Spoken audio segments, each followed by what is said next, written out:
So on YouTube, Deanna Anderson, 51, I think it was 5183, asked a question about what if you got a 13-year-old and it's looking like at trial they're going to have the child testify and they're probably alienated, or they're going to, they're alienated. They're probably going to testify they don't feel safe with dad, and they'll leave it up to the child's wishes. There's many points to this question. One of them is, I have a video on YouTube that says, when the mother says the kids don't want to go to dad, okay?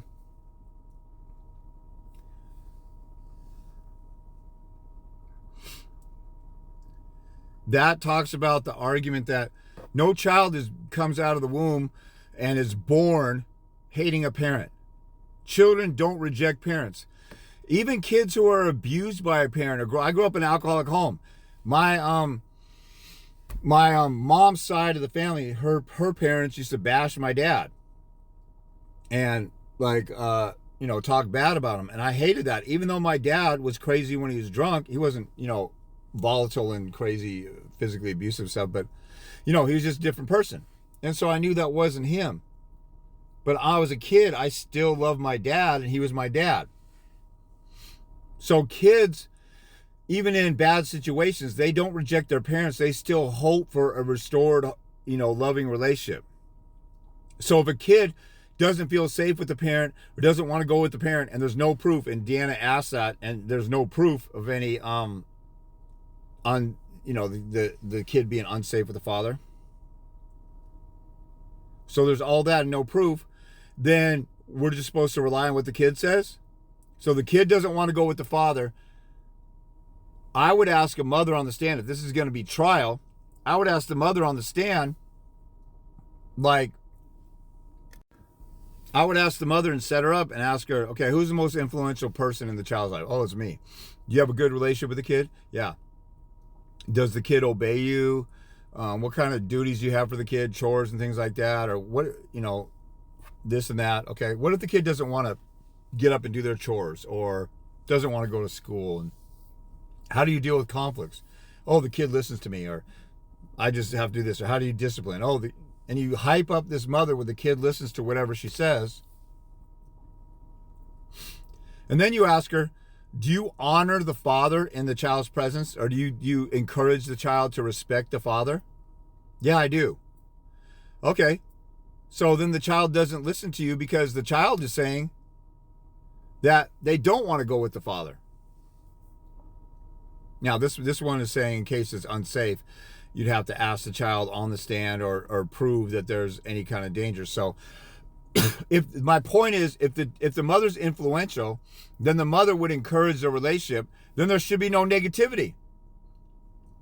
So then she's an unfit mother because she can't get the child to do that. Or she's lying. Or since the child is influenced to not want to be with the father, that influence comes from the mother because she's the most influential person. Easy setup. These stupid, retarded, numbnuts, PAB, punk A, biatch attorneys don't even think of this common sense argument. Then on top of that, if we leave it up to a 13-year-old to know what's best for a 13-year-old, how come they can't go get their own tattoos? How come they can't go to school with an aspirin without a note from their parents? How come they can't drive? How come they can't have their own apartment? Because we know that kids under 18 how come they can't consent to sex with a 26-year-old? Because they are unable, they are incompetent to know what's best for themselves. And a child's going to say what's best for themselves, especially in the teenage years? So there's an argument against going with whatever the child says. Usually most states and the factors in each state, and you have to know the factors. If you don't know the factors in your state in the law, then you're not listening to me, or you're dumb and you can't, I say this stuff all the time and you can't retain stuff, or you're lazy and you never even looked it up. Now, I'm not saying Deanna or her situation, they didn't look it up. I'm just telling you, if you don't know the most important first things first in a court of law, you're going to a court of law to argue your lawful right to have lawful time with the children. And you don't know what the factors in the law say that the court has to consider? That's like being a defendant in an assault case and you don't know what the sentencing range is and the judge gives you 20 years in prison and the max is 5, and you just let the judge say it because you're too stupid to actually look up the law. Your attorney doesn't even look up the law. And they don't protest that. The judge doesn't have the ability to sentence you to 20 years when the sentencing range in the law is 5 years. This is a great example of how the judge can't go outside the scope of the law. But most of you out there let the judge violate the law all day long. Why? Well, I don't want to piss off the judge. So you'll let him violate your rights instead of speaking up for yourself. You're nothing but a little biatch. Because you're in a court of law and they're bound by the law, and all you have to do is quote the law and say you can't do that. This is what the law says. But you won't do it because you're worried about hurting the judge's feelings because you're a PUSSY or your attorney is, or both. There's no law out there that says we created the court system so that everybody can appease the judge, and if you offend the judge, then you're guilty of everything that you're accused of. That's asinine, but that's the culture of the court today. Stop being a PUSSY.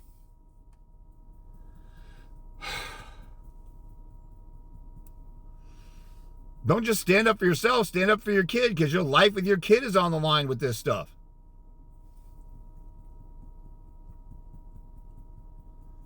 So the child's incompetent, and if the child is so great at deciding and managing what's best for them, why don't we put them on the bench and make them a judge?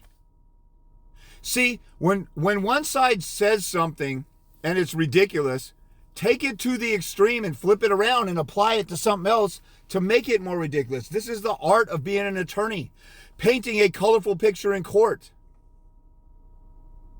So you're saying we should listen to this child. Oh, the judge is going to defer to whatever the child wants? That means the child is more knowledgeable than the judge about what's best for the child because the judge is deferring to their wisdom.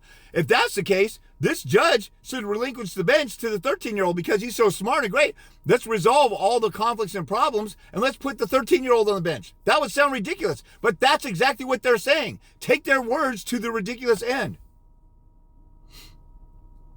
Just like, the courts, they don't find the mother in contempt for violating a parenting plan. Oh, well, if you're not going to find her in contempt for that, I guess I don't have to pay child support. She hasn't let me see the kid in 3 months. I'll just stop paying child support for 3 months. Because the parenting and visitation and the time and the love and quality time with the kid is a billion times more important than money that goes to the mom. We all know love is way more important than money. And if you don't think love should be enforced in the court order, I guess you don't think money should. So I guess I get to stop. See, if you use their logic against them, then they'll say, oh, crap, I can't do that. But nobody ever tries this because we're a bunch of PUSSYs up in here. And everybody whines and cries while the system isn't changing. And while fruity little gay faggots like Mark Ludwig are running around. And dads are people too. There's all kinds of statistics out here that say children need fathers, so let's just make 50-50 laws, and these judges will just give everybody 50-50 no matter what, every time. Look at me. I got a picture with the legislator. Donate to my cause because I got this picture with the legislator, and I know a lot because I'm hanging out with these legislators, and I'm kissing their ass, and my nose is all up in their rectum. Look at me. I'm doing great because I took photos with sellout politicians. We got it so freaking backwards. But don't listen to me. I got full custody of my daughter when she was 7 months old without an attorney.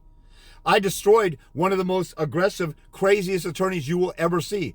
All attorneys who ever met my baby's mom's attorney were scared of him. And I destroyed him in the Court of Appeals, not once, but twice. I fought off bogus attempts at restraint. He tried to get a restraining order restraining me from the mother and 5-mile radius from him. We have Interstate 5 that goes from Vancouver, Canada, through Seattle, through Portland, Oregon, through Sacramento, through LA, through San Diego, and maybe it's still I-5 going into Baja, Mexico. And he wanted me restrained 5 miles from him. That would mean I can't go on I-5 in the North Seattle area because Donald Wayne Farrell lives at 4127 Northeast 96th Street in Seattle. That's his home office. That's on the Bar Association register. If you go to WSBA.org and look at the directory and you type in Donald Farrell, it shows you his address there. That's his home office where he used to force women clients to live with him because he'd lose their cases on purpose and they would go broke. And he's like, oh, you poor, beautiful thing. You can come live with me and my wife where I could secretly videotape you changing at night. And you can work off your bill by doing legal secretary work for me for free. He had a slave labor operation going on there. You guys have never dealt with somebody like that. And I did, and I destroyed him. But don't listen to me. Listen to all these pussies out here who lost in court over and over and over again, and they're trying to make laws that won't even pass for another 50 years. Anyway, that's Deanna's argument. There you go.